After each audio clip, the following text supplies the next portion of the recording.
जानिए हिंदू धर्म अनुसार कौन से हैं 7 जीवित महामानव। हिंदू इतिहास और पुराण अनुसार ऐसे 7 व्यक्ति हैं जो चिरंजीवी हैं। यह सब किसी न किसी वचन, नियम या शाप से बंधे हुए हैं और यह सभी दिव्य शक्तियों से संपन्न हैं। योग में जिन अष्ट सिद्धियों की बात कही गई है वे सारी शक्तियाँ इनमें विद्यमान है। आइए चलते हैं उन 7 दिव्य पुरुषों के बारे में, अर्थात इन 8 लोग अश्वत्थामा, दैत्यराज, बलि, वेदव्यास, हनुमान, विभीषण, कृपाचार्य, परशुराम और मार्कंडेय ऋषि का स्मरण सुबह सुबह करने से सारी बीमारियां समाप्त होती है और मनुष्य 100 वर्ष की आयु को प्राप्त करता है।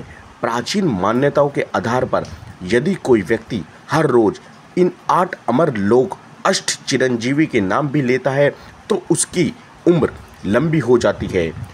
पहला, हनुमान जी। कलयुग में हनुमान जी सबसे जल्दी प्रसन्न होने वाले देवता माने गए हैं और हनुमान जी भी इन अष्ट चिरंजीवियों में से एक हैं। सीता जी ने हनुमान को लंका की अशोक वाटिका में राम का संदेश सुनने के बाद आशीर्वाद दिया था कि वे अजर अमर रहेंगे। अजर अमर का अर्थ है कि जिसको ना तो कभी मौत आएगी और ना ही कभी बुढ़ापा। इस कारण भगवान हनुमान जी को हमेशा शक्ति का स्रोत माना गया है क्योंकि वे चिर युवा है। दूसरा, कृपाचार्य। महाभारत के अनुसार कृपाचार्य कौरव और पांडवों के कुल गुरु थे। कृपाचार्य गौतम ऋषि पुत्र हैं और इनकी बहन का नाम है कृपि। कृपि का विवाह द्रोणाचार्य से हुआ था। कृपाचार्य अश्वत्थामा के मामा है। महाभारत युद्ध में कृपाचार्य ने भी पांडवों के विरुद्ध कौरवों का साथ दिया था। तीसरे हैं अश्वत्थामा। ग्रंथों में भगवान शंकर के अनेक अवतारों का वर्णन भी मिलता है।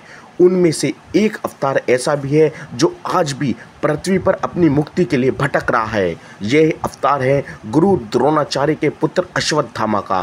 द्वापर युग में जब कौरव व पांडवों में युद्ध हुआ था तब अश्वत्थामा ने कौरवों का साथ दिया था। महाभारत के अनुसार अश्वत्थामा काल, क्रोध, यम व भगवान शंकर के सम्मिलित अंशावतार थे। अश्वत्थामा अत्यंत शूरवीर, प्रचंड क्रोधी स्वभाव के योद्धा थे। धर्म ग्रंथों के अनुसार भगवान श्री कृष्ण ने अश्वत्थामा को चिरकाल तक पृथ्वी पर भटकते रहने का श्राप दिया था। अश्वत्थामा के संबंध में प्रचलित मान्यता मध्य प्रदेश के बुरहानपुर शहर से 20 किलोमीटर दूर एक किला है। इसे असीरगढ़ का किला कहते हैं।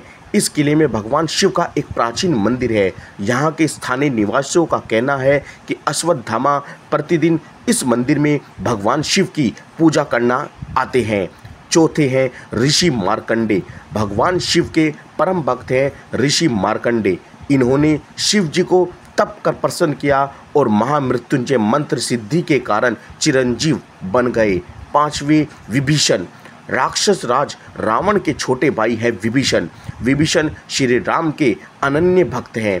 जब रावण ने माता सीता हरण किया था तब विभीषण ने रावण को श्री राम से शत्रुता न करने के लिए बहुत समझाया था। इस बात पर रावण ने विभीषण को लंका से निकाल दिया था।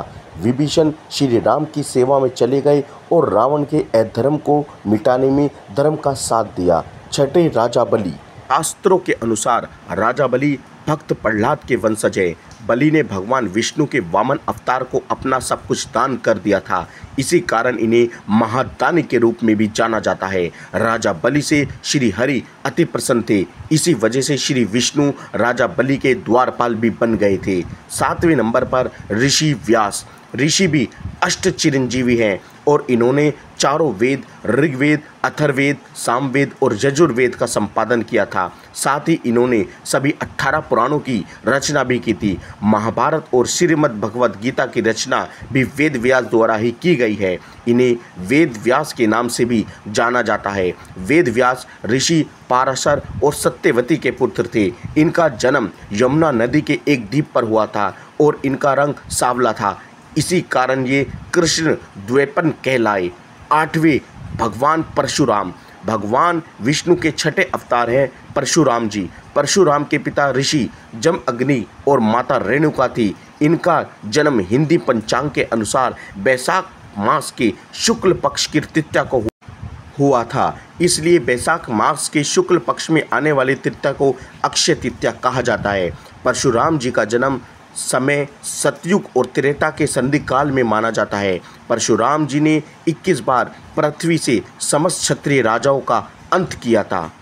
परशुराम जी का प्रारंभिक नाम राम था। राम ने शिव जी को प्रसन्न करने के लिए कठोर तप किया था। शिव जी तपस्या से प्रसन्न हुए और राम को अपना फरसा दिया था। इसी वजह से राम परशुराम कहलाने लगे। जय सीताराम प्रिय दोस्तों।